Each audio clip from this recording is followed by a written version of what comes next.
elle avait grandi dans un village où l'école se trouvait à quelques pas d'un vieux cimetière. Chaque jour, en rentrant de l'école, elle traversait ce cimetière en silence, les pieds effleurant le sol poussiéreux. Les tombes étaient anciennes, les inscriptions effacées par le temps et les intempéries, mais pour Amina, chacune d'elles avait une histoire à raconter. Elle s'était habituée à lire les noms gravés dans la pierre, fascinée par les vies qu'ils représentaient. Chaque pierre tombale semblait être une porte vers le passé, un témoin silencieux des vies qui avaient été vécues avant elle. Parfois, elle s'imaginait les histoires des défunts. Qui étaient-ils? Que faisaient-ils de leur vivant? Comment était leur vie marquée par le destin? Ce rituel, bien qu'un peu étrange, la fascinait. C'était un moyen pour elle de se connecter à quelque chose de plus grand que sa propre existence, de plonger dans les mystères du passé, tout en restant dans le présent. Mais plus elle lisait, plus une étrange sensation s'emparait d'elle. Comme si, d'une manière ou d'une autre, ces tombes l'attiraient, l'envoûtant à chaque pas.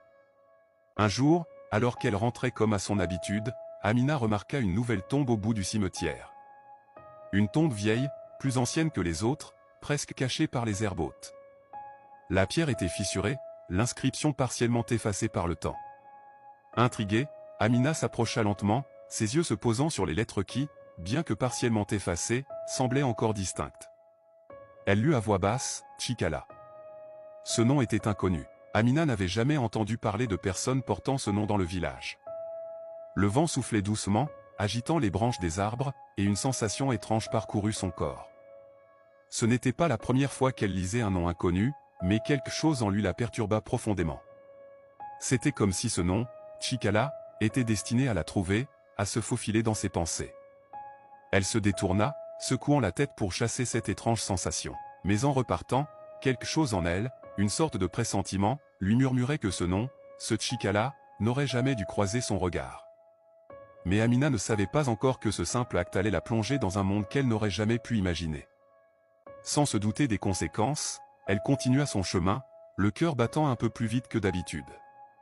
Le cimetière derrière elle semblait plus sombre, plus lourd, comme s'il la suivait de près. Mais elle n'y prêta pas attention. Après tout, c'était juste un cimetière, n'est-ce pas? Les jours suivants, Amina ne pouvait s'empêcher de repenser à la tombe de Chikala. Chaque fois qu'elle passait près du cimetière, elle se sentait attirée par cette pierre tombale particulière, comme si une force invisible la poussait à y revenir. Mais ce n'était pas seulement la pierre elle-même qui la perturbait. C'était l'impression qu'elle ressentait, une sensation étrange qui la suivait partout où elle allait.